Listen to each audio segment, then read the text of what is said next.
we traveled the country to find out how the U.S. military feeds service members, from mobile field kitchens to military academy dining halls. We begin with the U.S. military's largest cafeteria at Slagle Hall in San Antonio, Texas.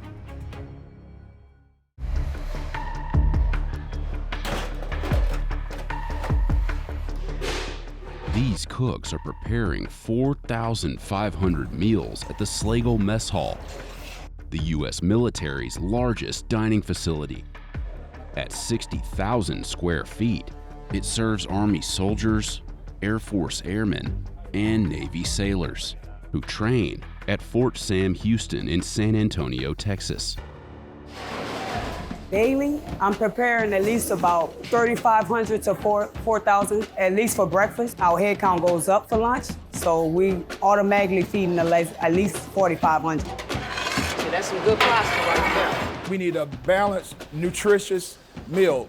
This is the powerhouse right here. So this is where we provide you those meals that is gonna allow you to get up and be the best that you can be for that day.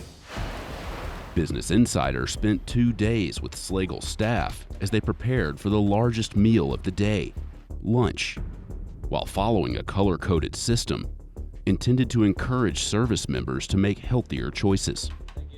The 3 main courses are 600 pounds of ginger pot roast, 1,400 pounds of Bombay chicken, and 210 pounds of cheese tortellini with marinara. There's also an assortment of vegetables, short order food, and a salad bar that feeds 4,000 to 4,500 trainees in just 90 minutes. Personnel from all branches of the military train at Fort Sam Houston, many of them at the Medical Education and Training Campus.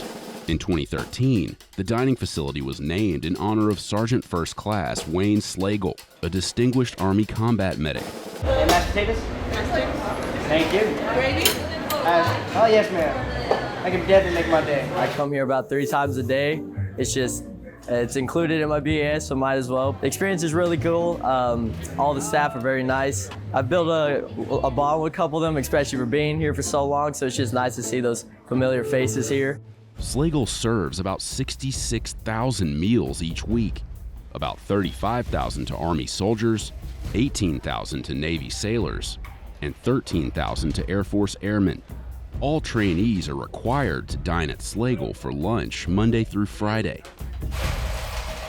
To prepare the meal in time for 4,500 trainees, the lunch staff is broken into 2 shifts: the night crew, which prepares the food, and the lunch crew, which cooks, pans, and serves it. For today's meal, prep begins at 8 o'clock the night before. Java and Teresa, of course, y'all know there's Knuckle. I saw it out there. Chicken quarters.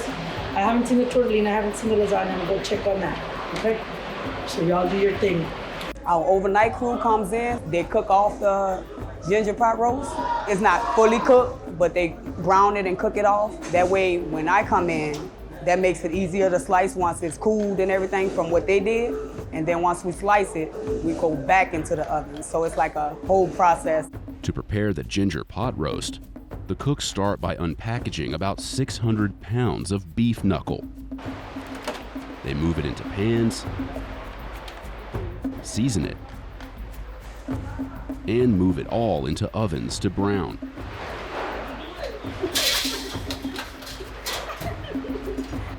While the beef knuckle browns in the oven, the cooks begin placing the chicken quarters on pans, so they're ready to hit the oven when the lunch crew arrives the next morning. You know what chicken this is? 1,400 pounds.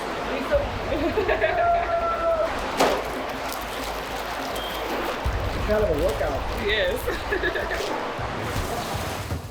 On the other side of the kitchen, another cook finishes boiling macaroni noodles for the pasta salad. See, that's some good pasta right there. Good little pasta salad. Let it sit for about 10 more minutes. It should be cool. While the pasta cools, the cook begins preparing salad for the salad bar. At the same time, cabbage is being washed and chopped in preparation for the calico cabbage dish. With the pasta cooled, the cook returns to the tilt grill to add in peppers, onions, and seasoning.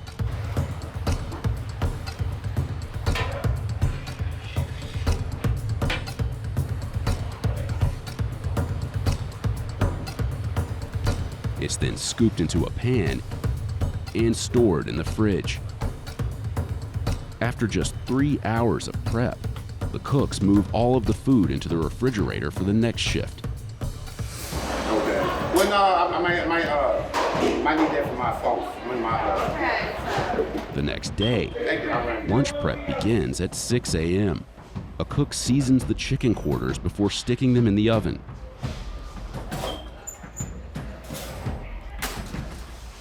While another slices the pot roast. How long does it take you to slice up all the... Depending on how much you use, like an hour and a half, about 400 or 500 pounds. Once it's sliced, the pot roast is placed back into the oven to finish cooking.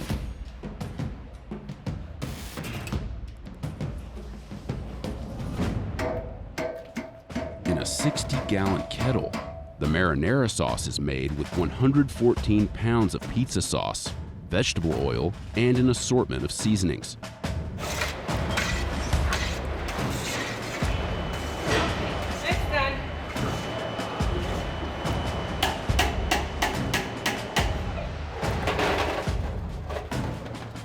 Once the sauce is ready, it's poured over the tortellini.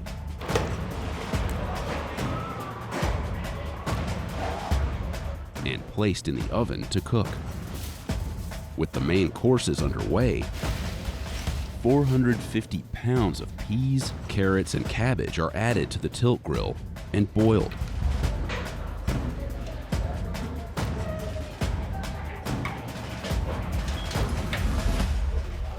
While more cooks pan and prep the remaining produce for the salad bar.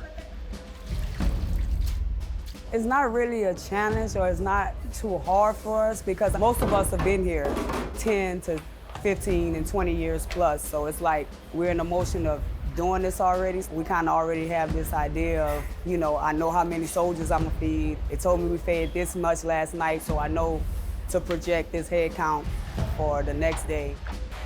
In the hot kitchen, the chicken is removed from the oven, moved into serving pans, and topped with Bombay sauce.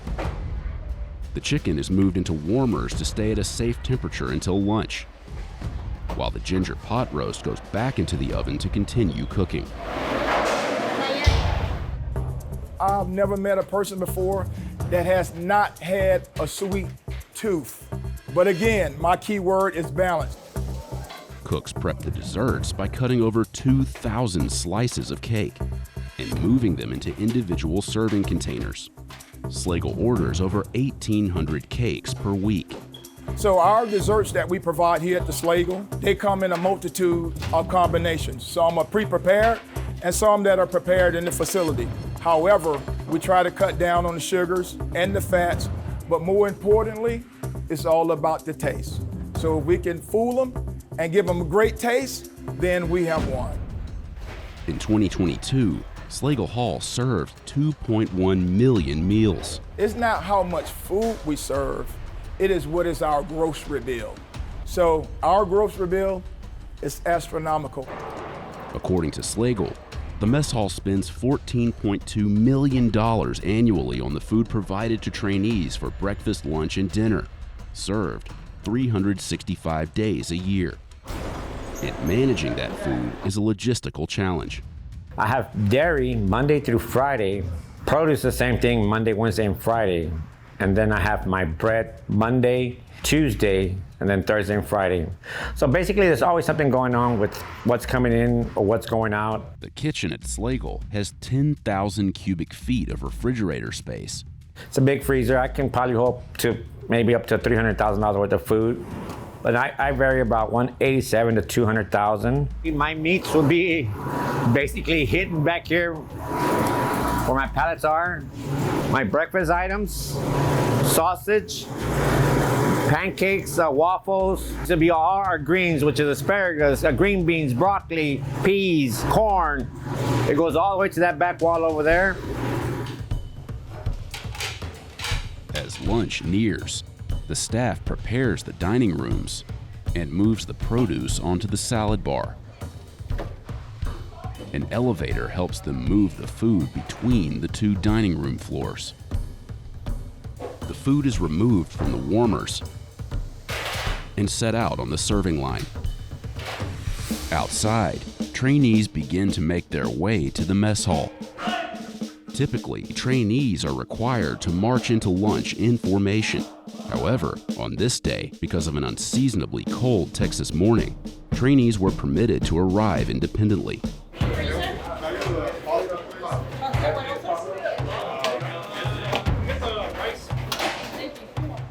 Instead of limiting us to just one item, it's cool to have a variety, especially throughout the week. It's not the same thing every week. Me personally, it takes me a little longer to try and figure out what I want to eat for today.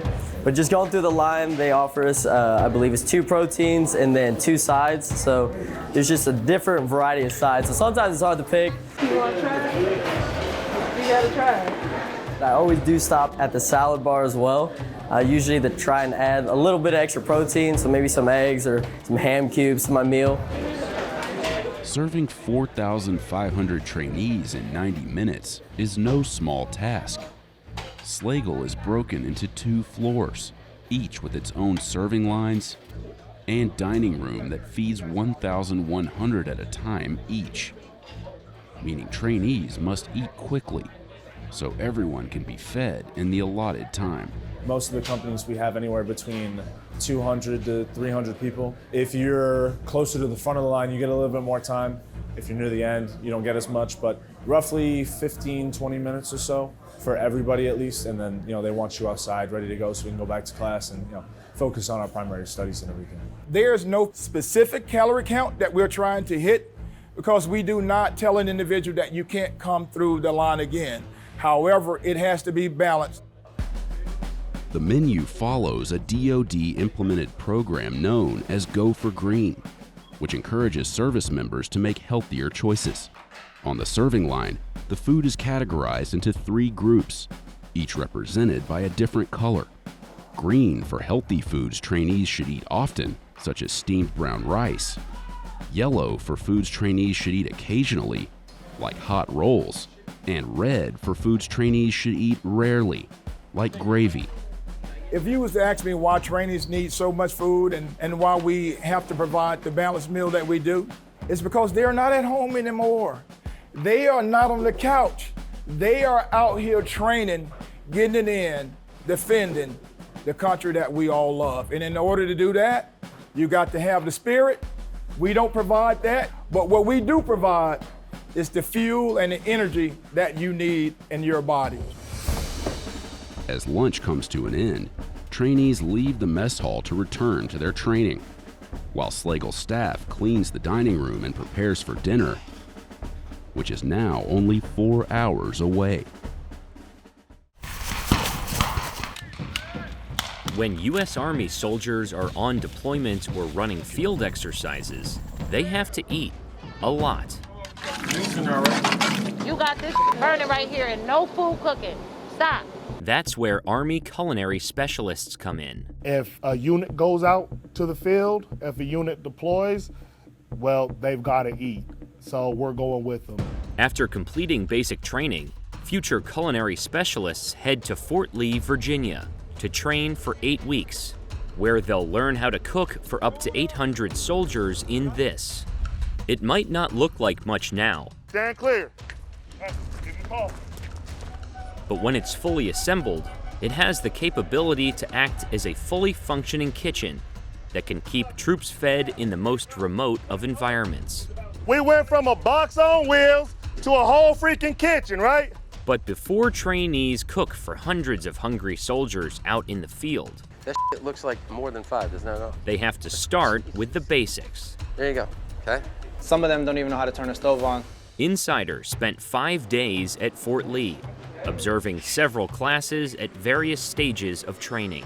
One of the main things that I like to tell my soldiers as I'm training them is We don't just provide food, we provide fuel for those personnel who are on the front line, for the war fighter. Fold this side in. 3,000 to 4,000 members of the Army and National Guard graduate every year from the 8-week course, which is broken down into 5 sections. First, classroom training on food safety, sanitation, and nutrition. Then, hands-on training in the techniques of cookery, before moving on to baking, cookies, pies, and more. Next, 5 days of cooking in the garrison dining hall. Finally, training culminates outdoors, with a week of cooking in the Army's mobile kitchens. Trainees arrive at Fort Lee with varying levels of cooking experience. What kind of experience did you have cooking before arriving at Fort Lee? I cooked a lot with my mother. I have an associate's degree in culinary arts. I had no experience at all cooking. Prior experience is not necessary. One of the awesome things about our job, everything you need to know, we can teach you here. So the customer ate it, they got sick. That's all it takes. Training begins in the classroom, with 2 days of instruction in sanitation and nutrition. The information that trainees learn is to ensure that they're cooking good, nutritious food for the warfighter.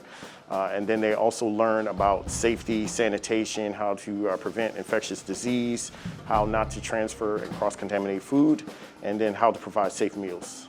Sanitation is everything. If your people aren't safe and if you aren't safe, then the mission can't be completed.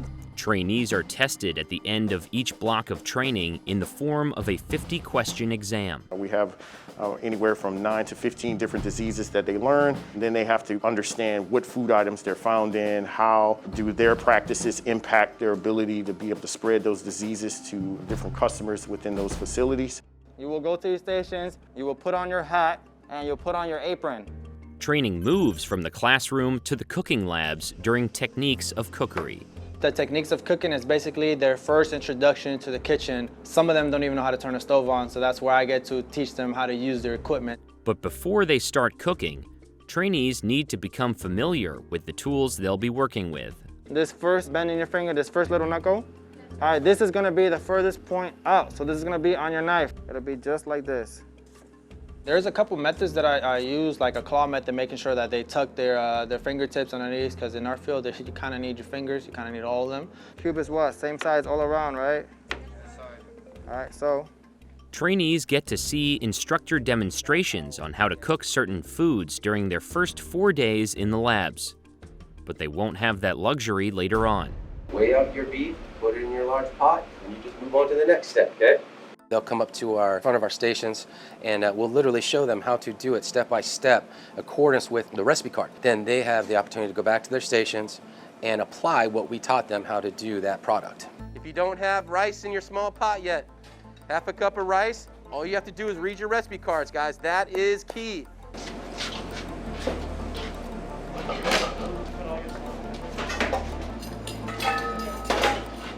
If your beef stew is at a boil, you're gonna put the lid on your beef stew and then turn it down to a simmer.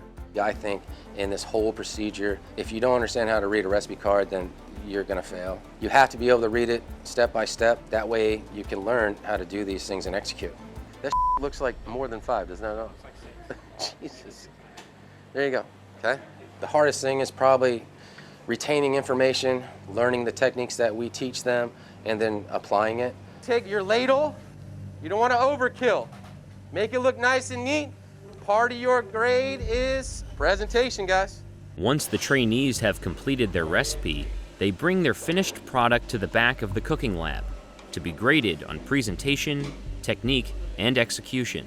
We teach them the basics, how to cut, how to slice. We also teach them how to simmer, how to braise, how to saute, and then we teach them about moist heat, dry heat. All those things incorporated get them ready for what is known as a cook-off at the 5th day. Don't stress out.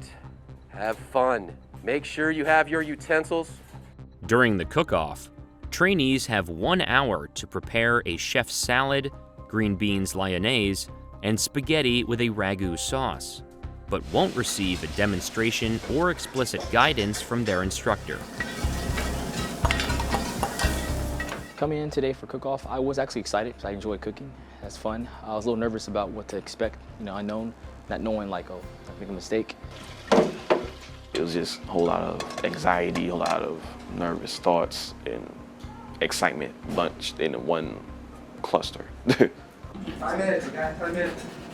Sometimes they are scared because there is a time that they're timed with, and also, you know, it's just stressful. And then you got me watching you around your back and all that stuff.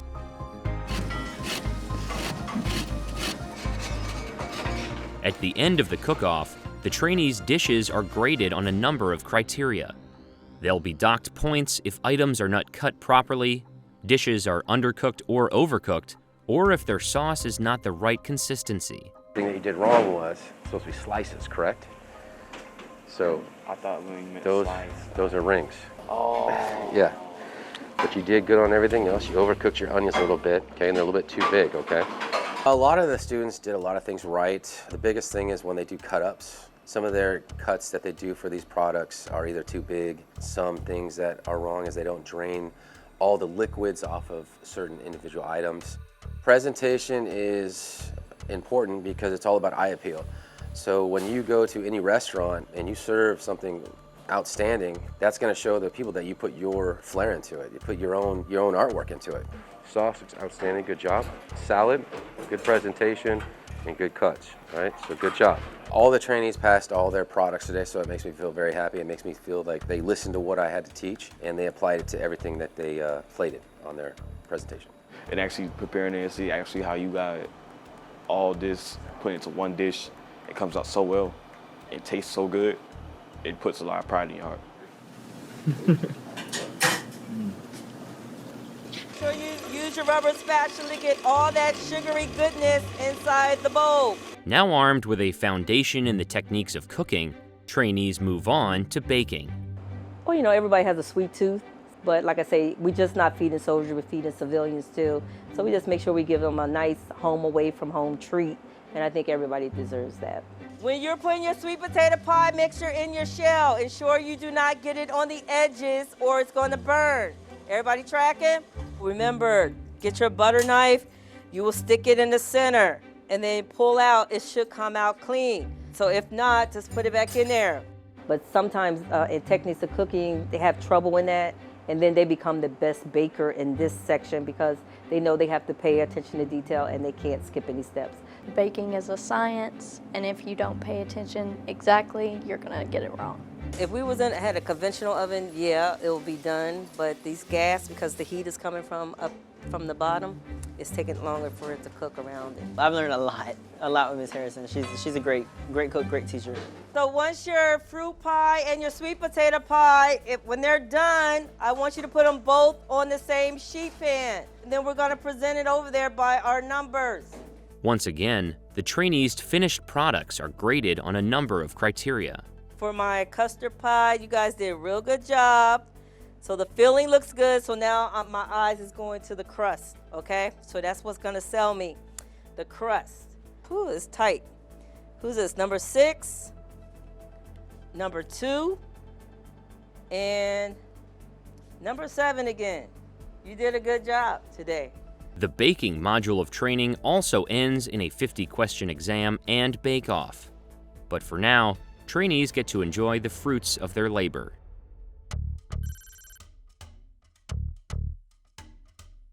The Garrison Operations module of training is a culmination of everything the trainees have learned so far. It's the first glimpse of what they will see once they get to their actual unit after they graduate. Trainees spend 5 days cooking in an actual garrison kitchen at Fort Lee, preparing a variety of food. Platoon, attention. While you prepare for cook now. Fall out. We observed one platoon of trainees over the course of several mornings, which starts at 0500 with what's called a cook's mount. It's accountability for everyone that's supposed to be on the shift. And we're checking for the hair, we're checking to make sure that it's nice, neat, we're checking for nail length, we're checking to make sure that there's no abrasions or make sure that they're not sick. Once the trainees pass their daily inspection, they start preparing breakfast. Think about when y'all made cinnamon rolls upstairs in small quantity baking. You're making it the same way. Operations are a lot more thorough than what I had expected it to be. Everybody is assigned to their own station and position, and whatever doesn't get done in the end, we pick up the slack and as a team and work together to ensure that food gets handled out in an orderly manner. Slice the entire ham up, cut it off, then you remove the ham, right, and you put it into your third pan, okay? For the first couple of days, I look for them to be sort of confused. They don't know where things are. They don't know how to turn on certain equipments and things of that nature. You want to kind of make it in a straight line, right, and then remember which ones you laid down first, right? Come Thursday and Friday, then that's when the instructors typically take a step back, and then we kind of let them operate on their own so we can see if they're grasping the information. Even though it was stressful, it was really like hands-on, and you got to like learn and experience a lot more things, and you got to make more like meals, prepare dishes for like other people to eat, not just yourself and your platoon. Thank you very much. Trainees head outside for the 5th and final module of training, which is focused on field cooking operations. So you're gonna alternate your meat between here and here. You know what I mean? The equipment that we teach here at Field Operations Training Branch, that's the equipment that we use in the operational force. But before they can start cooking in the mobile kitchens, On lift, everybody raise it up. Ready, set, go. 1, 2, 3, on lift. they have to learn how to build them. Let me get 4 up there, everybody else down here on the ground. So the mobile kitchen trailer, we can use that when we got up to 300 personnel to feed 3 times a day and in basically any environment. Take a mental note of where everything is, all right? Because that's how we're going to pack it back up. In addition to the mobile kitchen trailer, trainees are taught how to build and operate the Army's containerized kitchen, or CK. The containerized kitchen, that is our largest field feeding platform. We're gonna use our containerized kitchen more often in a situation where we've built up some infrastructure. We have the capacity to feed 800 personnel, and with our capacity to feed more people, we can bring more people in to support that area, to defend that area, and to accomplish those missions. Watch your head, watch your head, watch your head, watch your head.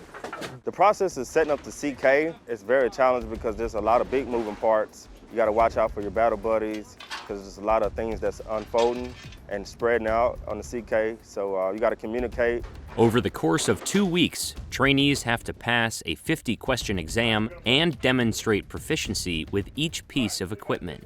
We went from a box on wheels to a whole freaking kitchen, right? Y'all made that with love, huh? Y'all made that with love. They look good. The final week of training is spent cooking in the mobile kitchens, and not just for themselves. At any given time, we can have up to 300 or 400 personnel out here on the grounds. They're gonna break down their meals, they're gonna identify how many personnel they're actually feeding, and then they're going to actually prepare meals for everybody at FOTB, not just their group. I specifically told nobody to turn on the MBU without my eyes on it. You got this burning right here and no food cooking. Stop. Put them on there. Again, nobody will turn on any MBUs without me visually looking at you. Learning in the mobile kitchen, it's been challenging because it's different. It's a lot of moving parts. It's a lot of things that you have to take in consideration. The aspect that I do enjoy the most in the mobile kitchen is the closeness I get with my battle buddies. I could just be like, okay, here's this, put this to the side for a minute, help them out, cool, spin around, help the next person, go back to what I'm doing. Like, we work as a team. 1 full scoop of oatmeal, 1 full scoop of potato, and 1 of these. In my experience, their response to utilizing the equipment is by far and away positive. They like learning and they like seeing the fruits of their labor. When we go to the field, soldiers are tired, they're running through missions, they're running through lanes, and then when they see you, it's almost like they're not tired no more because they got food, they got nice, hot chow, and that's just the most motivating thing. According to Fort Lee, about 95% of trainees who start the course are able to graduate. Once they do, they'll be assigned to their next unit, either domestically or at one of the hundreds of Army bases around the world. Training here has been an experience, it's been fun. I learned a lot of new things, cooked in a lot of different elements and environments and stuff like that. So it's been great. This job is not lower than any other job that's in the military. It's just as hard as any other job out there. What I think about food is morale. When they come out of the field doing, crazy things out there, and they have a good meal, hot meal, then it makes them just happy and gives them more energy and they're able to accomplish their mission. Is the meat in there? Yes, chicken burrito. These cooks are preparing over 13,500 meals for the 4,400 midshipmen who attend the United States Naval Academy in Annapolis, Maryland. For today's meal, kitchen staff told us they ordered 7,500 German sausages and about 500 pounds of sauerkraut, in addition to this sliced Leberkäse, a German meatloaf similar to bologna, for the Academy's annual Oktoberfest celebration. Voila. Feeding these future sailors isn't like feeding your average college student. As a midshipman, they are engaged with a lot of activities, academic, military, and sports activities as well. So it is very, very important for us to feed them at least between 35 to 4,200 calories per day. And the food doesn't just have to be plentiful, it also has to be good. If food's bad, people's morale will be bad. If food's great, people's morale will be great. We're trying to boost the morale because back in the fleet, it's nothing like this. It's a real deal, but here we take care of them. Cooking for thousands of midshipmen is no easy task. A staff of over 50 cooks and nearly 100 wait staff serves the students 3 times a day. This is a beast here. This is a machine that never stops. The second you're done with one meal, you gotta jump on the next or you're not gonna make it. We got access to the Naval Academy's dining hall to see how different meals are prepared and served, starting with the biggest meal of the day, lunch. But not just any lunch. It's Friday, which means they're serving the midshipmen their favorite meal. Can you explain to me what is your favorite meal here? Oh man, my favorite meal is definitely buff chicks. I think buff chicks. I know a lot of people are big fans of buff chicks, and I am as well. Yeah, definitely buff chicks. Buff chick stands for buffalo chicken, and because it's so popular, we have it every Friday now. But typically it consists of a chicken patty. That's chicken right there. And then they have this really spicy sauce, and people usually just slap it on and add some potato wedges, call it a day. We actually moved buff chicks from a Wednesday meal to a Friday meal this semester, kind of boost the morale going into the weekend. We serve that every week, and we try to pull it away to get angry at us. When I first started, the chicken would be deep fried to try to make it a healthier item. It has since been cooked in the combi ovens. Kitchen staff told us they prepared 7,000 to 8,000 pieces of chicken for this meal, which they put on trays with enough fries to feed the entire student body. The trays are then placed in the combi ovens and baked until everything is crispy. Nowadays we have combination combi ovens, they call them, that will either cook radiant heat, convection heat, steam heat, or combination heat. That's the combi oven where you can adjust it to anywhere from 0 to 100% humidity, cook half radiant, half steam. While the chicken patties cook in the combi ovens, 2 cooks prepare the sandwich's signature sauce and cheese. How many bowls do you have to do in the buffalo sauce? Right now we're doing 400 the chicken too, we always do 400. The favorite ninja here is chicken. I have to do 40 trays of blue cheese to feed 418 tables of midshipmen. Wow. It's a lot of blue cheese. Yes. Once all the food is prepped and ready to go, it's a race against the clock to get it out the doors and onto the tables in the Naval Academy dining hall, known as King Hall. a 55,000 square foot dining hall with 392 tables. Right now we're in King Hall, which is the wardroom. We call them wardrooms in the Navy, not a dining hall or a mess hall or chow hall. So we have a different term because we operate like we're on a Navy ship and it's a wardroom there. So this is the officer's wardroom. King Hall is located in the center of Bancroft Hall, the massive dormitory on campus where all midshipmen reside. It's the largest single building dormitory in the world. All 4,500 or so midshipmen live together in Bancroft Hall, split between 8 different wings and 30 different companies. While King Hall staff finish prepping for lunch, all midshipmen gather in front of Bancroft Hall for formation.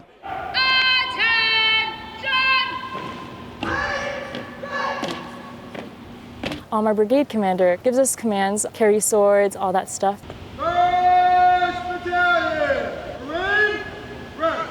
After all the attention, parade, rest, all that fun stuff, they say, center face, and that's when the whole brigade turns towards the middle of T-Court. And from there, they say forward, and then everyone starts marching towards Bancroft.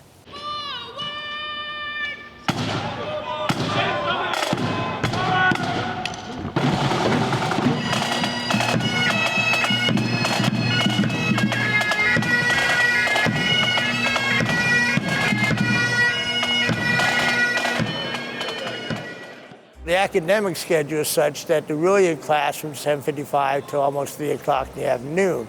Whereas a typical college university, you might have a class at 6 o'clock in the morning, that you may have your last class 6 to 11 o'clock at night, and they can go and eat whenever they want to. Not here. So we're limited by the time, what the academic schedule says we can do. They come all together and sit at the same time. King Hall waitstaff then serves all 4,400 students in under 5 minutes. A task aided by 30 heated carts. Basically, one tray is one table. 20 trays equivalent to 20 tables multiplied by 12. So we have over 30 carts. It's insane of how they roll out these gray carts, and then from there they have trays of food and they're just handing it out to different tables. And this is all in the span of 5 minutes because everyone's hungry and they're all trying to eat. I've been in the big command. I've been in the carrier, which we serve 5,000 to 5,500 people. At no time that I serve 5,500 in one sitting. But this one is a little bit different. The massive sitting of 4,400 in 15 minutes is tremendous and never seen like it before. And they only have from the start to finish, they only have 15 to 20 minutes to eat their food. But the midshipmen eat in about 10 minutes. It's like they inhale the food.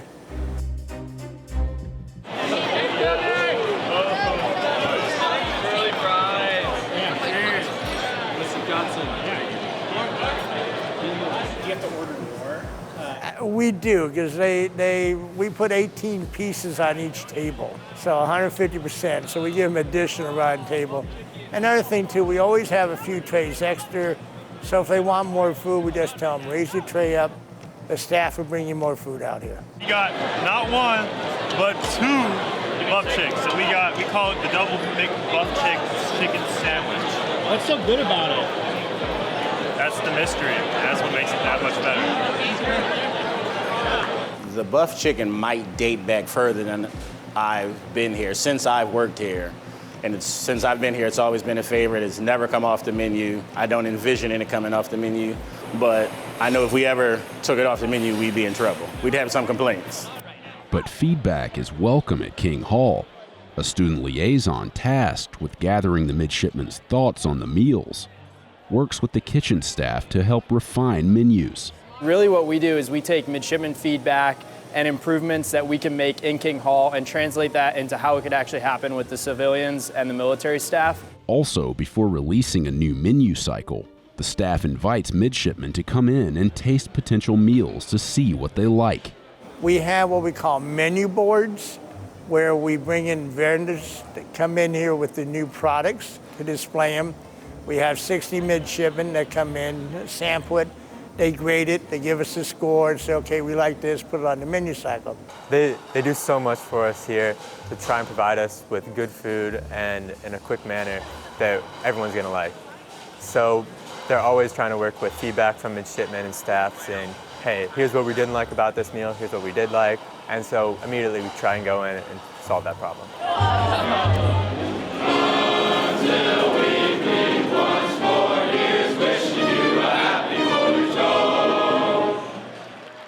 The menu is only one reason this meal is special. Because today is the Navy's birthday. So happy birthday, Navy, 248 years. Today is a day to think about our legacy.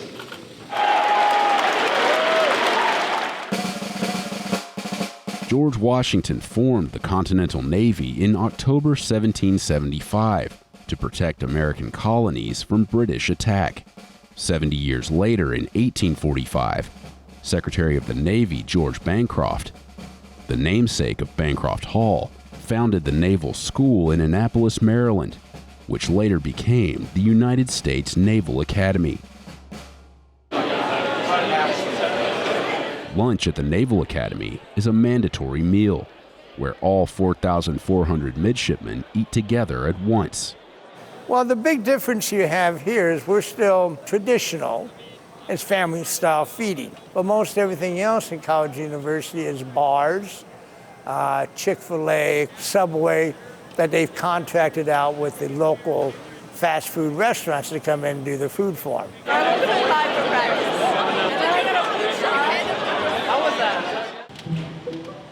For the birthday celebration, staff and students take part in a traditional cake-cutting ceremony using a sword. For the Navy birthday, we usually have cake cutting, in which the oldest person of the brigade and the youngest person of the brigade take turns cutting the cake and eating it, which is really fun to see. Like you'll see an old prior who did 2 to 3 years of service before coming here, and then you'll meet it's typically a plebe who's 17 years old and they barely made it into I Day. So the contrast is super fun to see. This year, the oldest midshipman at the Academy was born in December 1996, and the youngest in April 2006. I think it's just symbolizing the connection of the Navy. It takes us between our present and our past, and all the people who have, helped to defend this country. In addition to the large cake, each table is given a smaller cake for the oldest and youngest midshipmen in their squad to cut.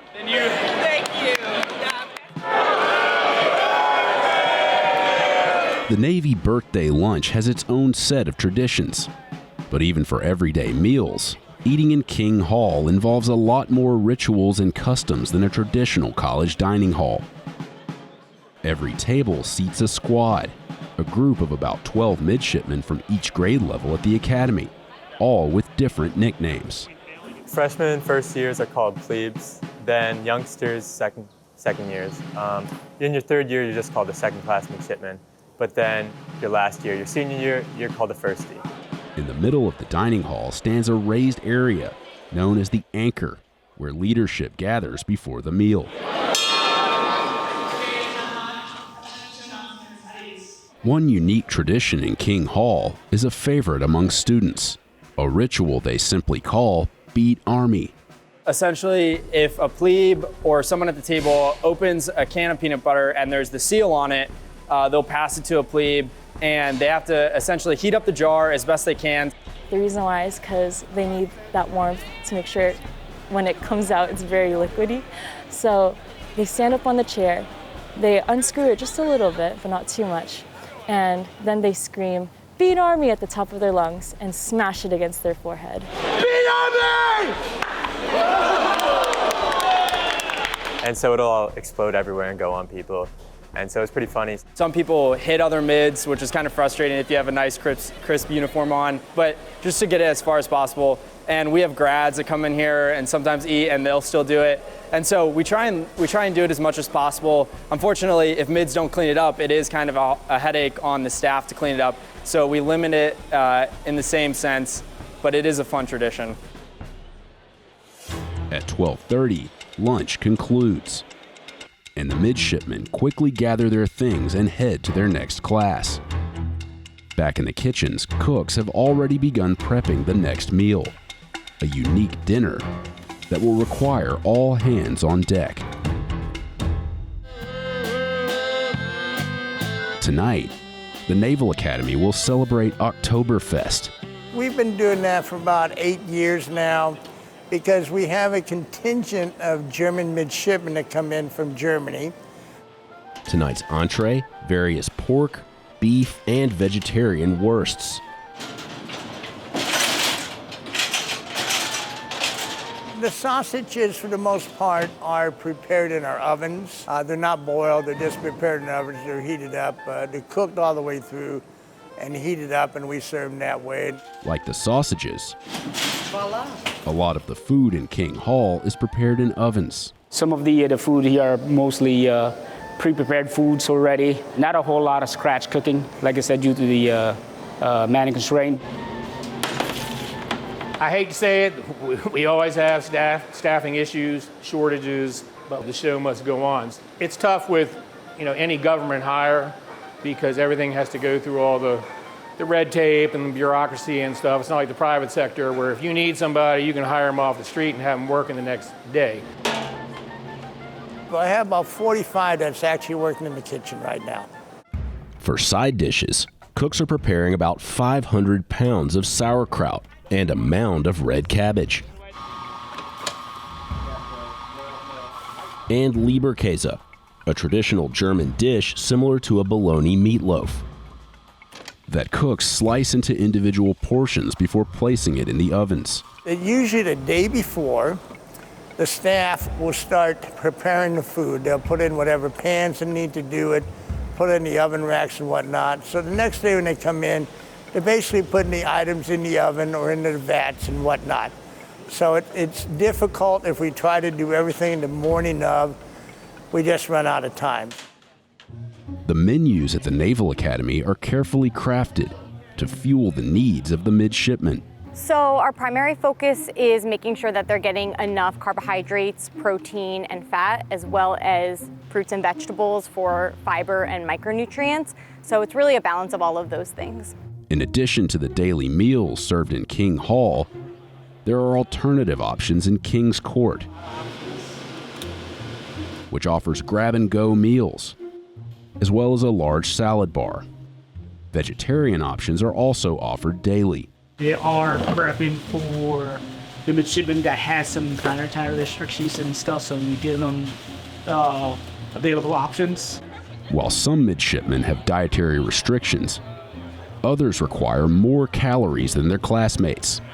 There are certain sports that require higher weight, so those midshipmen do require more calories. So in those instances, they're going to have a little bit bigger portion sizes. The Navy football team, for example, receives double portions for every meal. We definitely always have to have extra. Football team gets 200%, maybe 10, sometimes 20 pans extra. Let's go. Back in King Hall, it's nearly 5:30, and waitstaff is being assigned to their positions to serve the special meal. From there. When it's empty, you need to replenish it, okay? Okay. You help them too, okay? Meanwhile, other staff members are adding the final touches in nearby Dahlgren Hall to convert it into a German beer hall. Why do you guys go all out to do these events and really, promote morale here? Oh yeah, because basically this is a campus, so we're trying to boost the morale. Every month or so we have a special menu or special events for them. Because back in the fleet, it's nothing like this in the fleet. It's a real deal. Here, we take care of them, and we do a lot of functions and special events for the crew to boost their morale. Yum. Well, let me put it this way. We spoil them, okay? We operate on a 4-week menu cycle and we try to mimic a lot what they're going to get in the fleet. The fleet operates on a 20-day menu cycle. They have no flexibility and change it. We have flexibility. I can buy food, or we can buy food from any vendor that we want to. Because we're trying to encourage them, motivate them, and provide a good morale that they stay here. Because being a midshipman in the academics and the sports is a tough job for them.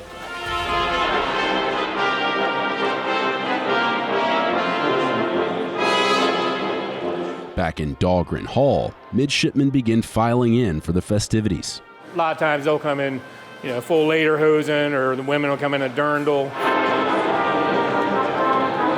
Midshipmen over the age of 21 are allowed to try a selection of imported German beers. But everyone is under the close watch of a task force to make sure they're all following the rules. What's it like doing all these events? It's a great opportunity to get to network with a lot of the officers, but also just actually eating authentic food. That's the cherry on top. Cost we get for midshipmen now is up to $20 a day. Our biggest challenge is not running out of money, it's trying to spend the money, so we keep adding new items on the floor out here so we can spend the money. After each meal, the staff gathers all of the dirty dishes and brings them to the scullery.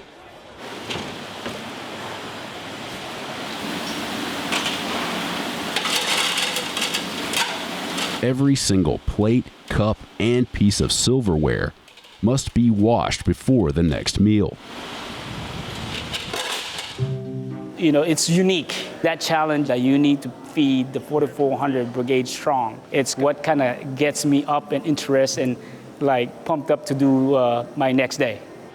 I guess there's a sense of purpose in cooking for midshipmen and future leaders of the world. It feels as if you're, maybe pushing towards a higher calling. I worked at the Air Force Academy for 8 years, been here 14 years, so I'd say I've got about 40 years food service experience. I've always loved it. It's always what I dreamed of, and this is a very ideal job.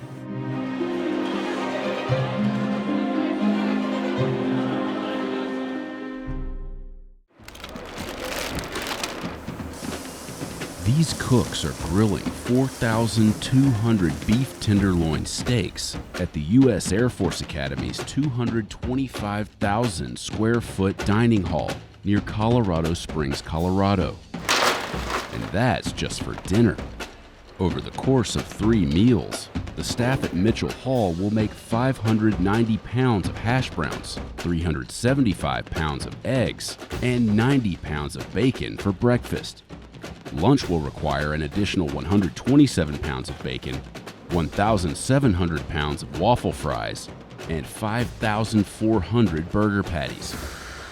On any given day, the cooks here are preparing 10,000 meals. This is the biggest dining facility I've ever worked in. You look at 430 tables, family style. You got a starch, a meat, and a vegetable. You're looking at about 1,300 pans of food that are going on the table on a daily basis for lunch here.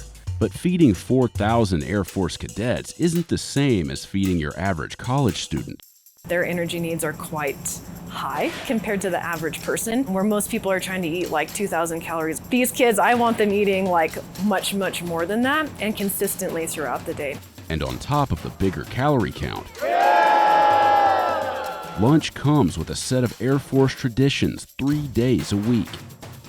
We got to see how one of the military's largest dining facilities cooks massive quantities of food across 3 different meals. Mitchell Hall has an annual budget of $20 million. In 2022, the dining facility purchased 546,000 pounds of meat, 1.2 million pounds of produce, and 21,000 gallons of milk, which were served across 3.5 million meals. Today's dinner is not just any meal. It's the Cadet Wings Recognition Dinner.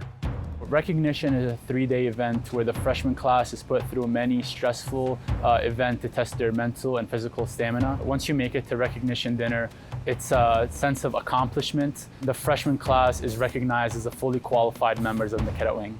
To celebrate, the staff is preparing 4,000 steaks, 1,600 pounds of tortellini, and 788 pounds of orange glazed carrots.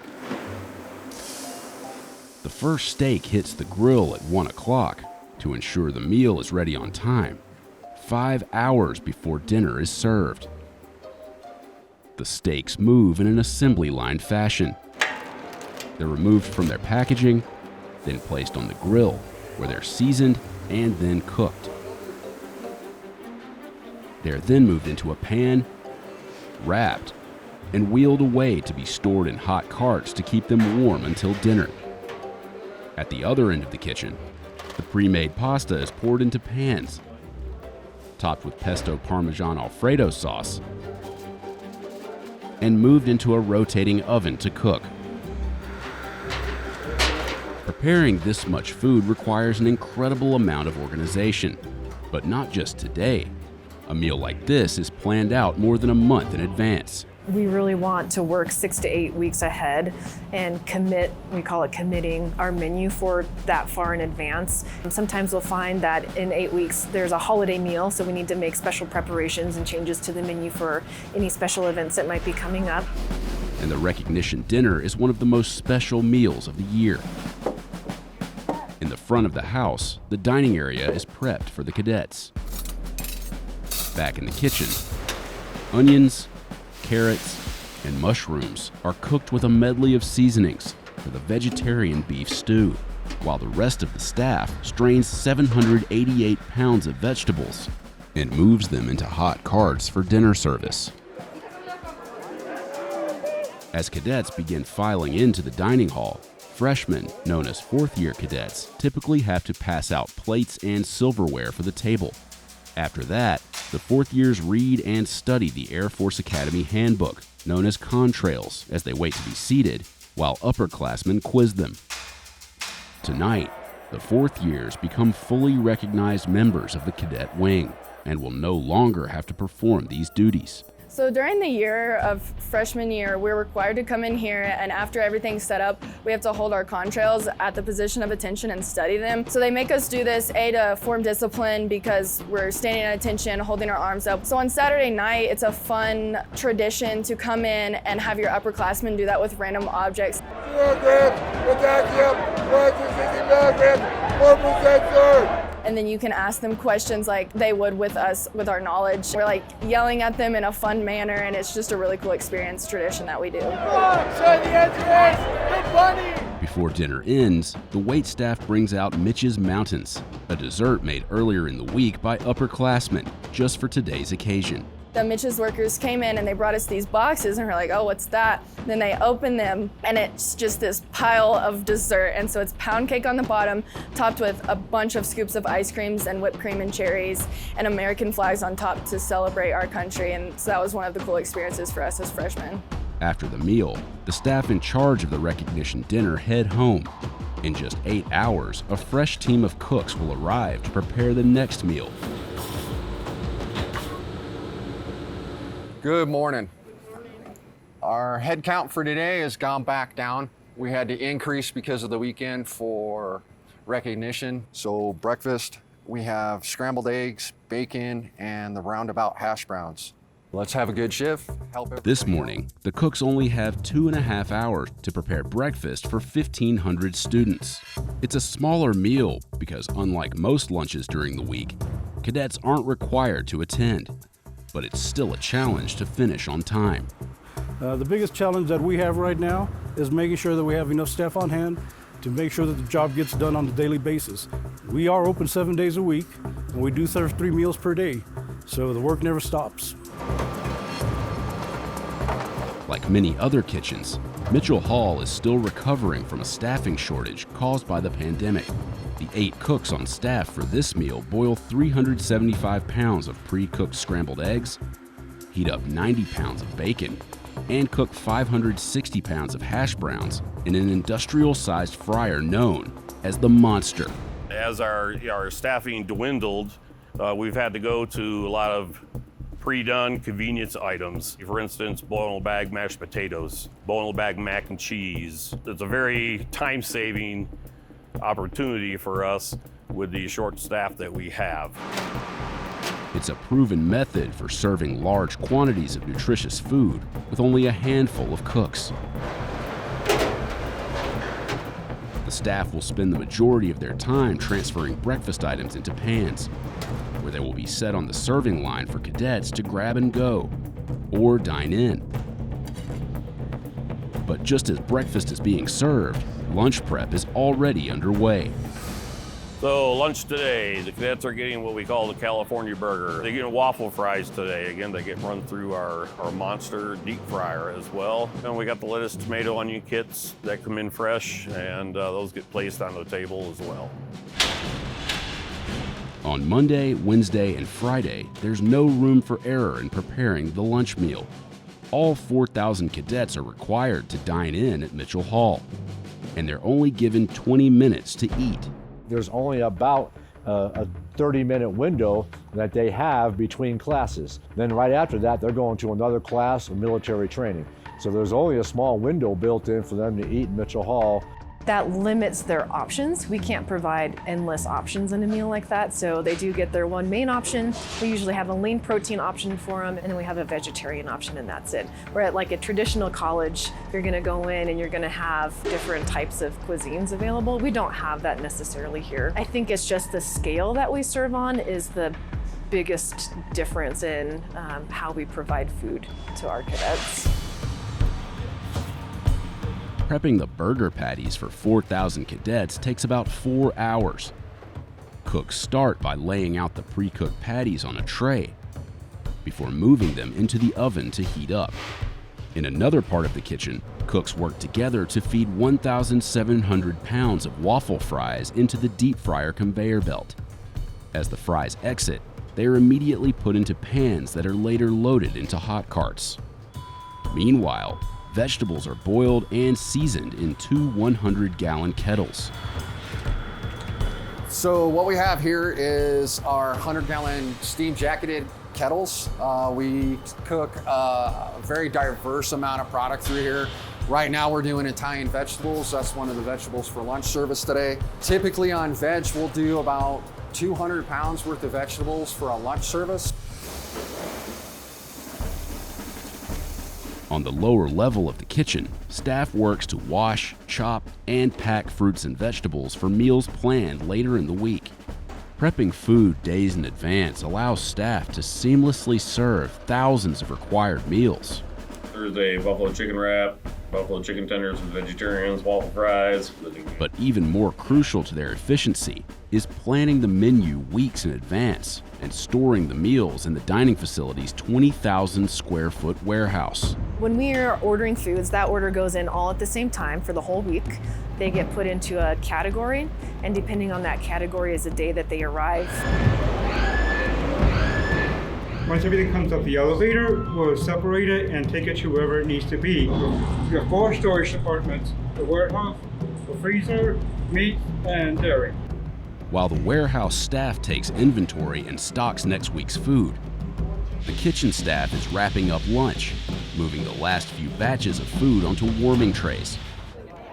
Outside, cadets get into formation for the dine-in lunch, which is mandatory 3 days a week. The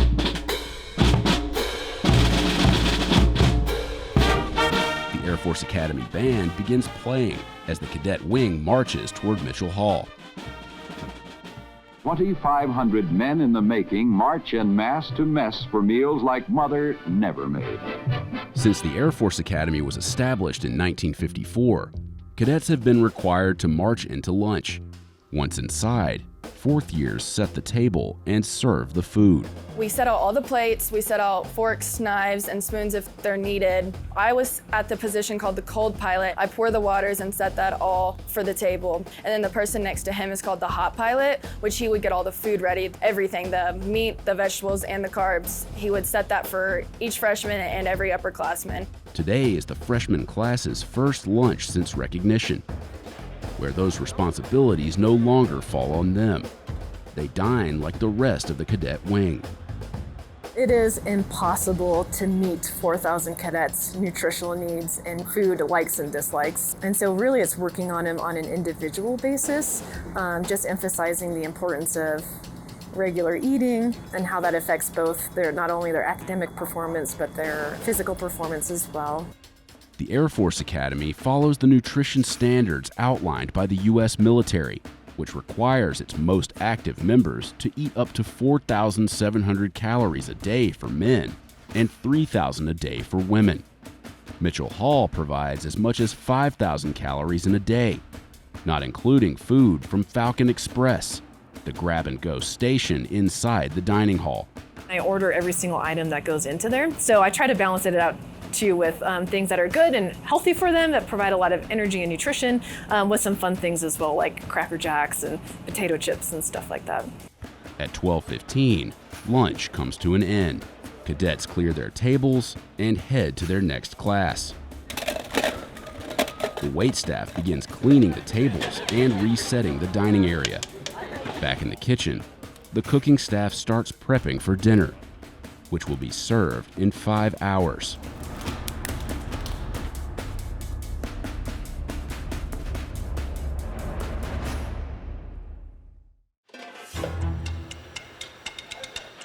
These cooks make up to 13,200 meals a day for the 4,400 cadets here at the United States Military Academy in West Point, New York. Today, the team is making over 22,000 meatballs, combined with 4,000 pounds of noodles and 150 gallons of tomato sauce. And that's just for one of the dishes on the lunch menu.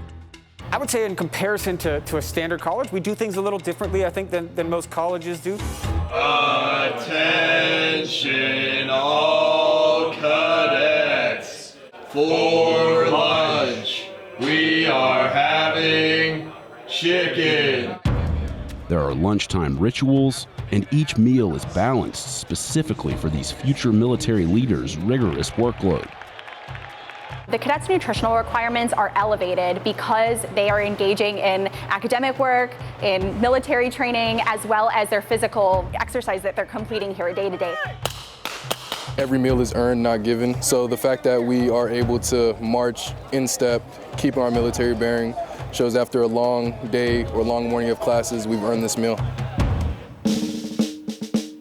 Meals at West Point are served here at Washington Hall, the historic mess hall where Army cooks have been feeding West Point cadets for nearly 100 years. At meal times, the destination is Washington Hall, where the cadet gains back the pounds he lost during last summer's hike. And the food is tops in wholesomeness. Probably our most difficult meal to support here is our lunch meals, where the cadets have about 25 minutes to get into the building, sit down, eat, and get out.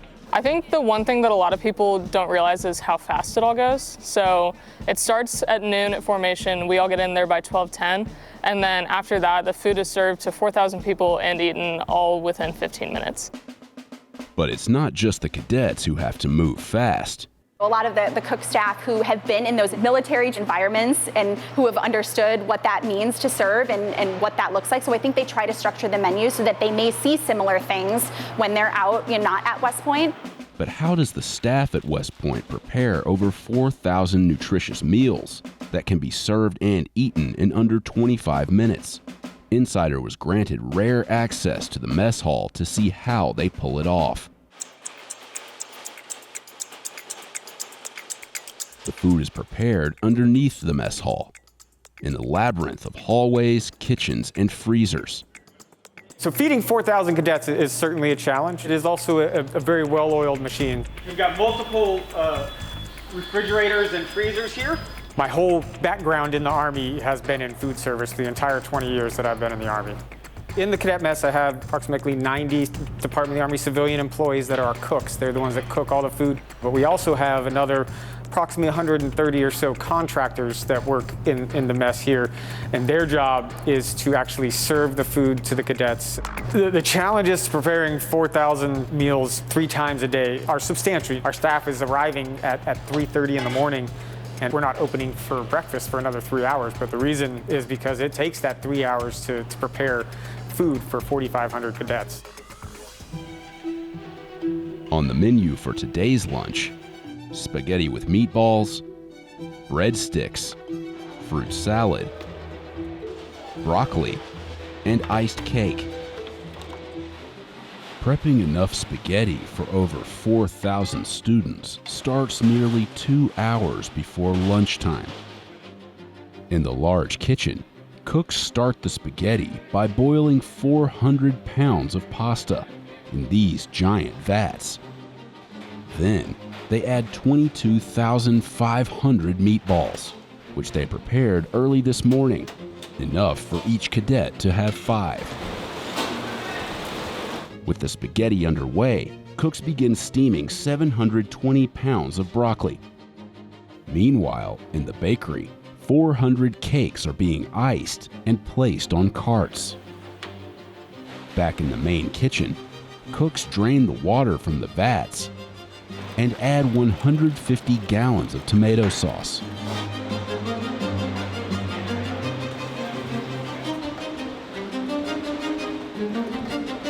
While the spaghetti is simmering, cooks in a temperature-controlled cold kitchen are preparing for a lunch that won't be served for another 2 days.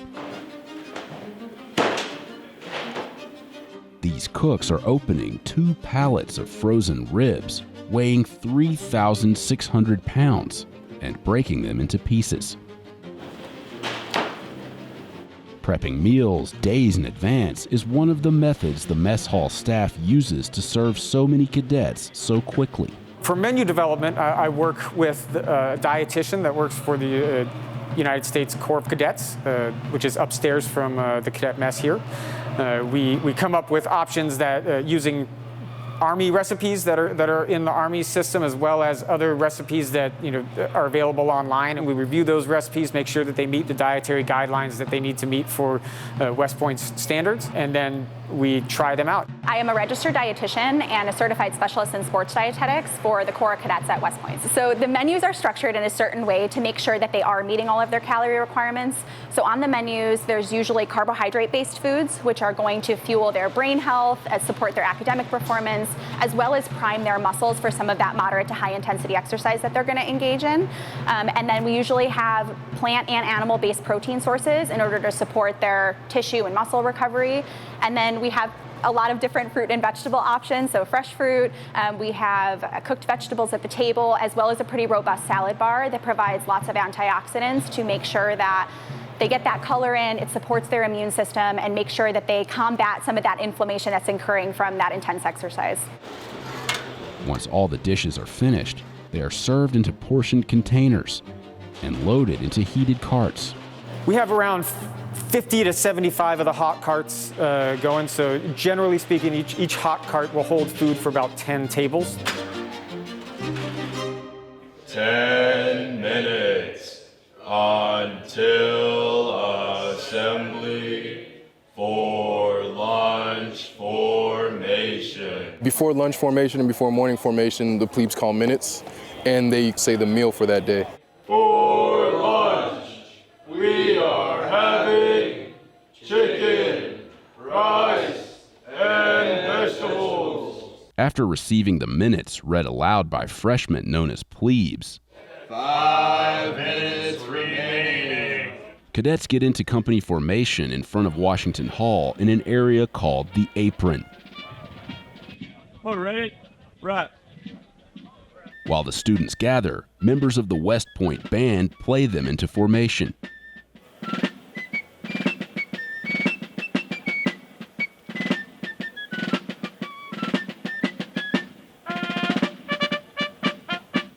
Meanwhile, inside the mess hall, the wait staff is setting out the water and bread for the 25-minute meal.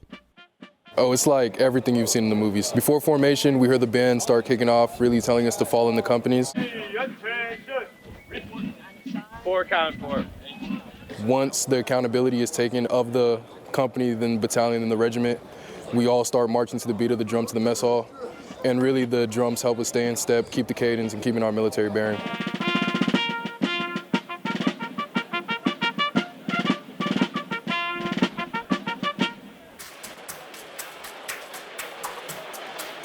As cadets file in, the waitstaff has only 6 minutes to get the food from the hot carts onto each table. We make sure that all the table is set in terms of etiquette and making sure that everybody has their silverware, plates, napkins, cups. The plebes are actually in charge of making sure that this etiquette actually happens. Meals at West Point are full of traditions that the cadets observe, like the plebes pouring water for the upperclassmen, Etiquette is a huge deal in the military, and so this kind of just reinforces from your first year here that etiquette is super important. At the plebe end of the table, every seat has a specific role and responsibility. Typically, you'll have one person at the end, and that's your cold beverage corporal. They will be in charge of making sure that everyone has a cup full of water, because there's water pitchers on the table when you get there. And then there will be a gunner to the left of them at the end of the table. They're in charge of the desserts. And then to the right of the cold beverage corporal is the hot beverage corporal. That person is in charge of getting, if there's soup in the buffet line or like coffee in the mornings. Take seats. And then the plebes will call the table, which means that they basically say like the fourth class has performed all their duties and now we're ready to eat, and then at that point we all start eating our meal. Portion sizes are crucial to ensure each cadet is receiving their daily caloric intake. But some tables in the mess hall receive more than the standard portion. So there's a variety of different cadets here, right, with a variety of different nutrition needs, and they're always doing different levels of activity. Tables with a heavy designation receive a portion and a half, and tables with a heavy sign get double portions. For some of the athletes that we have that have to maintain a higher body weight for their sport, such as football or heavyweight wrestling or some of our track and field throwers, they require more calories to be able to support that activity, as well as keep their body weight in a range to be competitive in their sport. So they may need more calories to support that. Let's go. For cadets, lunch is a mandatory meal. They're all coming here from all over the country and honestly all over the world, because they're exchange students as well. So it's a way to make sure that they can build that camaraderie and build that teammate, build that team together by making them have that meal. For upperclassmen, breakfast and some dinners are optional, where they can choose from several other options on campus. Another tradition in Washington Hall, all 4 years of students sit next to each other for lunch. I love having a table with both freshmen, juniors, seniors. It definitely allows you to interact with people in your company that you normally wouldn't. And we switch tables every semester as well, so we get to build those new relationships with people throughout our 4 years here. What are some of the favorite meals of the cadets here? So I think probably the most favorite meal, and something you'll probably hear a lot, is there's a spicy chicken patty that the cadets absolutely love. My favorite meal here would probably be either spicy chicken or the sweet and sour chicken with rice. Favorite meal is definitely Crispito, sir. It's like a hot dog burrito, if I had to explain it. I really do like the Taco Tuesdays. I also think they do a very good job with the seafoods. What's your least favorite food here?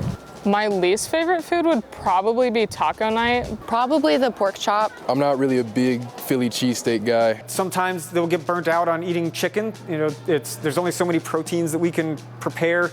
Chicken is one of them that really almost everybody eats. So, it's trying to find different ways to season the chicken or different ways to prepare the chicken so that, their palate doesn't get burnt out from eating the same thing. This is Washington Hall inside the cadet mess area, as we call it. So behind me is the famous mural. The inspiration behind this was by General Douglas MacArthur, class 1903. And in the 1930s, he became Chief of Staff of the Army. He worked with the academic board here, and they came up with the concept of battles, leaders, commanders, and technology. You'll see Alexander the Great up top with a chariot. You'll see siege rams and so on. All the states are by admission. So you got Arkansas, Texas, Iowa, California, and so on. Behind me is the entrance from the mess hall when it was finished in 1929.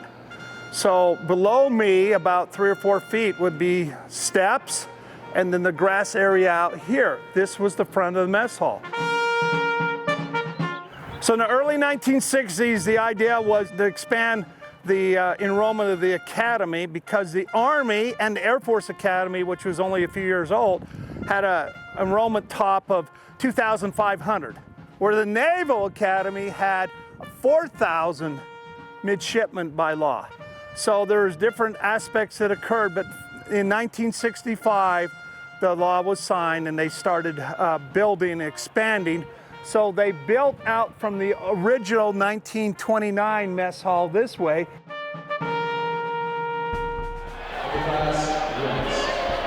So at the end of the meal, normally they'll call upper class rest or brigade rise, and then at that point everybody can get up and leave. So at that point, meal is ended. It usually only takes like 12 to 15 minutes for everybody to eat, and then we're on our way to our next class. And when is the next class usually start? Our next class starts at 12:45. As the cadets begin to leave Washington Hall, the waitstaff cleans the tables. And back in the kitchens, the cooks have begun preparing dinner, which is only 5.5 hours away.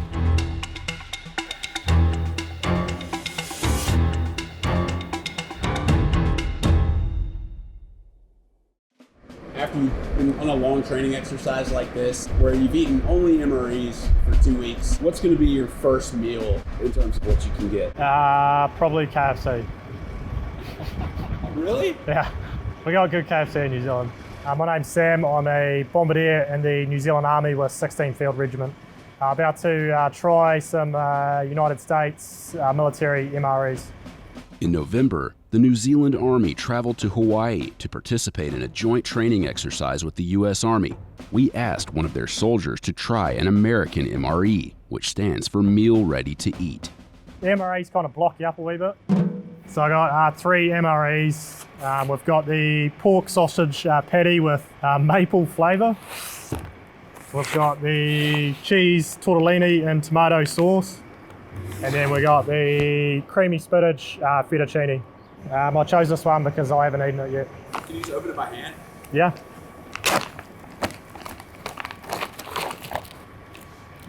We got the creamy spinach fettuccine here. Maple mustard and onion pretzel nuggets. We got peanut butter. Got some small condiments, including chewing gum. We got the First Strike Nutritionist Energy Bar. We've got a hot beverage bag. We've got the crackers to go with the peanut butter. And then we've got the heater bag and the cardboard container to house the heater bag. I guess is this your lunch? Yeah, will be, yeah. What are you starting with? With the honey mustard and onion pretzel nuggets. Okay. So this is sort of like the snack. Yeah, the precursor. The appetizer? Yeah.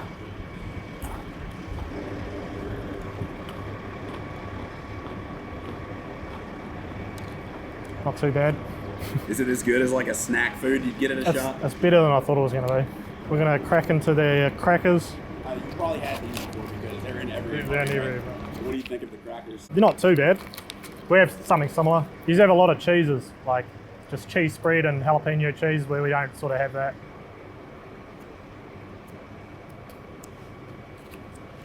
So MREs come with silverware too, huh? Yeah, we don't have that. Really? No. We get issued a KFS, so your knife, fork and spoon.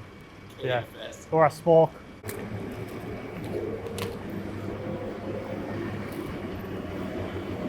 Just peanut butter and crackers, and then I'll crack into this one. All right, so this is the main course, The main right? course, yeah. It's the MRE heater. And what's it for? It's to heat up your meat pack or your main course. So there's a little pouch here, just has a chemical reaction with the water and it heats up, and essentially the residual heat heats the MRE. All right, do you want to show me how that works? Yeah, sure. So tell me what you're doing here. So I'm just placing the main course into the heater bag, and then you've got your the actual heater on itself, a line of water where you want to fill it up to.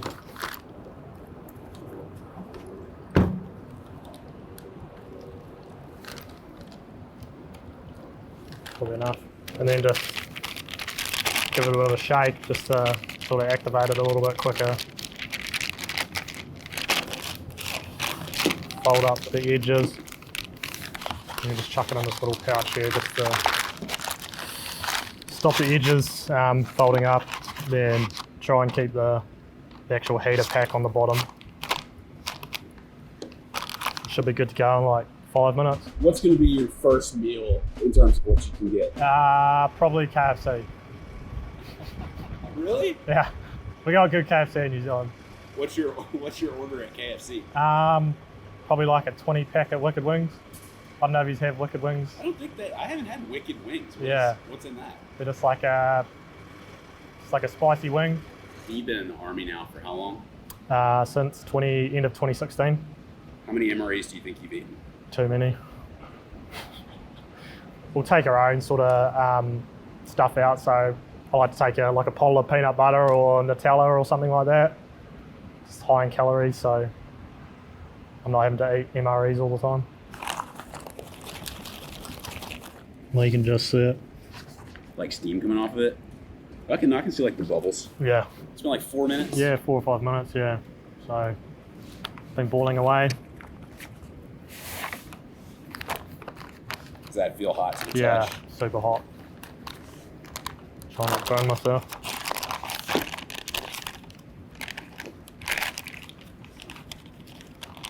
Yeah. And just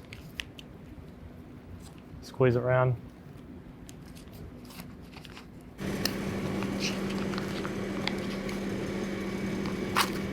So this is the main course, the creamy spinach tortellini. Right. Doesn't look too bad. Let's see.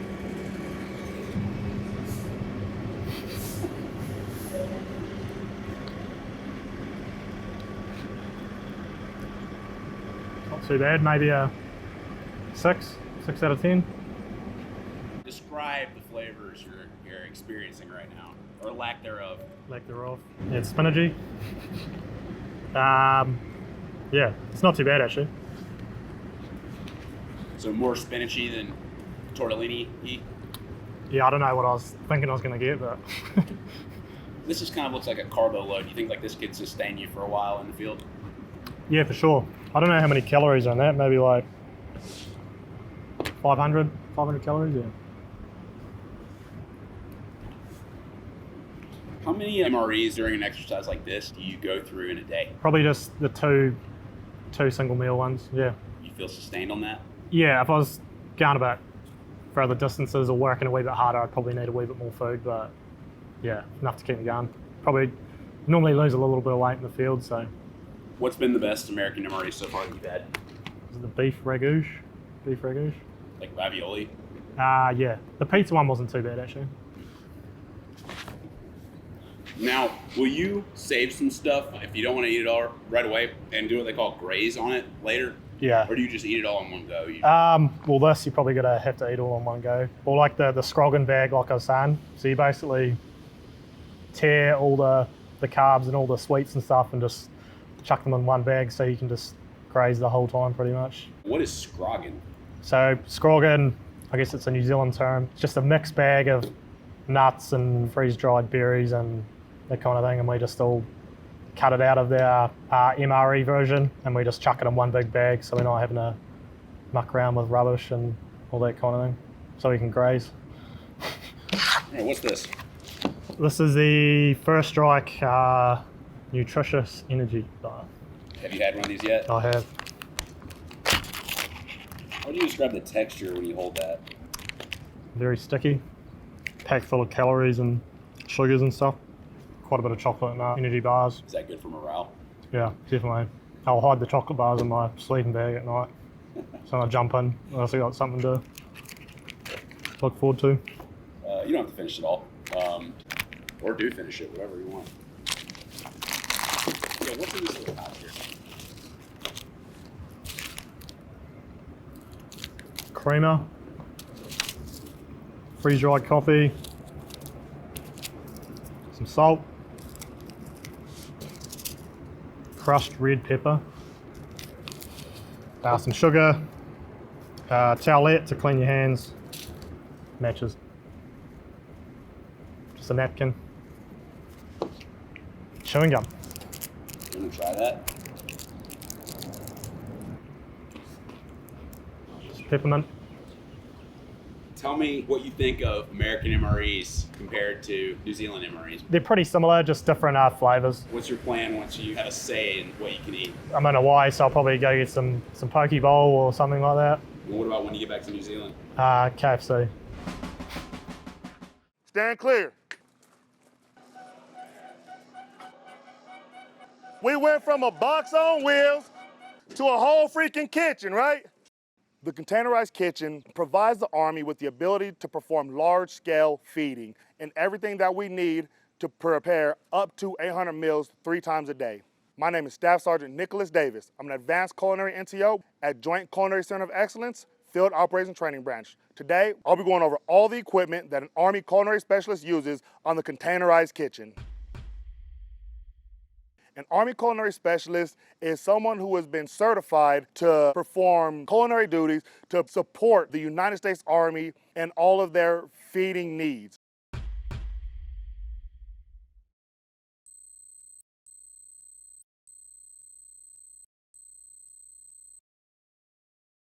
Now here is our cooking center. We've got these grates right here that allow us to suspend our cooking pots or pans above our modern burner unit.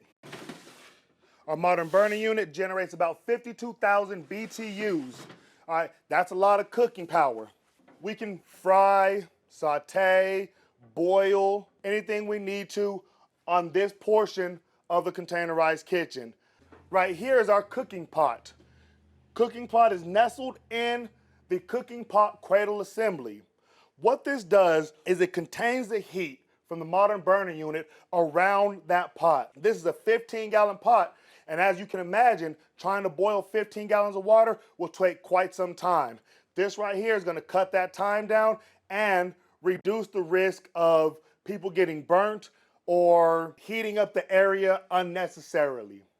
Right here, we've got a large griddle. You'll see around it, we've got a splash guard, pancakes, bacon, eggs, sausage, steak, hash browns. You name it, we can do it here on this griddle. I've actually gone so far as to do like a hibachi grill. Underneath the griddle is my grease trap. This piece right here just slides out. Anything that I scrape off will funnel into there and I can discard it. Over here, we've got a convection oven. It works much the same way as a gas oven that you'll find in your house. We're gonna use our modern burner unit underneath as our heat source. Inside is a large fan on the back that's gonna force that heated air around, regulate the temperature inside the oven, and decrease our cooking time, increasing our potential yield. Next to it, we've got a tray pack heater. It is exactly what it says it is. When we don't have the capacity to hold food in a refrigerator, we're gonna use the UGR Heat and Serve ration. That UGR Heat and Serve ration comes in the form of food, shelf stable, contained in heat-resistant plastic trays. We'll load this up with up to 24 tray packs, add water, let that heat warm those tray packs through. Next to the tray pack heater, we've got a fully functioning sink, running water, heated, that'll drain outside. There's the ability to run soap through it. So now, as you're cooking, you can clean your hands, you can wipe out, rinse off your vegetables, fruits, all right, wipe out your utensils. Here in this corner, we have a warming cabinet. Now, this warming cabinet is so critical to the function of the containerized kitchen. We can cook all day long, but I need some way to hold my food safely, maintain that temperature prior to serving it to my personnel. This warming cabinet affords me the option to cook a large amount of food, keep it at a maintained temperature outside the temperature danger zone, and continue on with my cooking process. Next to my warming cabinet, going in the opposite way, I've got 2 industrial refrigerators. Now we'll talk about how we serve. We can configure our cooking center to be a serving line. I'm gonna remove these grates. We're gonna exercise caution when removing these because these will be hot if I've been cooking on them. So I'll slide this off, just get it out of the way. I'll grab my serving line divider. Place that on top right there. This is designed to fit any standard size pan. I can put them in here and I can serve hot food, or I can put ice in there and serve cold food if necessary. Can't do it at the same time though. I've got shields here on the backside of my cooking center. Those shields are removable. These shields act to keep all the heat from these multiple cooking surfaces on this side of the kitchen. Up above here, I've got my industrial hood vent system that's gonna vent out excess heat, diesel exhaust. But also over here, I've got two large industrial fans that are also going to vent excess hot air out of the containerized kitchen. Now, once we remove as much of the hot air as possible, I can turn on my ECU or environmental control unit. That's my air conditioning. I can cool my cooking area down a little bit to make it a little more comfortable for today's Army culinary specialists. This side is going to be for our serving. We're going to prep, we're going to serve things like salad, desserts, beverages. Over here, we've got some insulated food containers for storage. We've got insulated beverage containers or dispensers. Right here, we've got a 10-gallon and a 15-gallon pot that we're going to use for cooking. You'll notice right here, we've got some tray slides. So as people come through and they get their food, we got a little spot for them to rest their trays. So starting over here, we'll go over the assortment of cutlery that comes with the containerized kitchen. We've got our paring knife, standard 3-inch paring knife. We've got our 6-inch utility knife or the rigid boning knife. This right here, I'm sure some of y'all are familiar with, all right? Michael Myers, this is a 10-inch chef's knife. Now this right here, we're gonna do a lot of our major cutting. We got ribs, we gotta cut up a lot of vegetables. This is the knife that we're gonna use for that. We've got a scimitar or a steak knife, long, used for cutting meat. A lot of times we'll get large pieces of meat, we gotta break them down, make them a little bit smaller. All right, we'll use this to cut that. What kind of large meats do you get? We have what's called a steamship round, which is basically the hind quarter of a cow. We'll cook that up, all right, carve that, prime rib, turkeys, things like that, pork roast. Any of those large cuts of meat that we may get, we're gonna use our scimitar knife to cut those up. And then to ensure that all of our knives keep a straight edge, we've got a butcher steel that we can use to make sure that we do all of our cuts properly. Next, I've got my heavy-duty neoprene gloves. We use these gloves when we're pulling stuff out of hot water. So when we're preparing our meals, more often than not, our water is gonna get up to about 170, 180 degrees. We don't wanna go too much higher than that, boiling. That increases the risk of burning yourself and is going to increase the evaporation of the water and increase our water consumption rate. We've got a can opener, standard everyday can opener that you see at your house, but we open a lot of big cans. Our slotted spoon, standard serving spoon, 15-inch serving spoon. When that one won't cut it, we've got our 21-inch serving spoon. A lot of times if we've got a large amount of food that we're serving, we've got big pans that we're gonna serve out of. All right, this is gonna be beneficial to get back into the corners, serve the same purpose as the other one, you just get a little more reach out of it. Next is our skimmer. So with our skimmer, this is used to skim stuff off the top of stocks. I can actually also use this if I just want to strain something out. Here, I've got an assortment of food turners.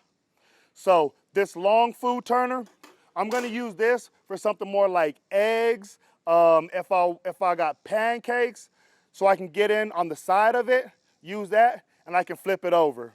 This food turner with that rounded front, I'm gonna use this for something a little more sturdy. If I'm cooking steaks or bacon or something like that, I'm gonna use this, get in there, I can flip it over. All right, a lot more sturdy. This food turner, probably one of the best ones we have. All right, heavy duty. I can use this to scrape my griddle as well as flip my steaks, eggs, burgers. Anytime I'm cooking meat, I'm looking for one of these food turners. My baker scraper. I'm gonna use my baker scraper. I use this to clean my griddle.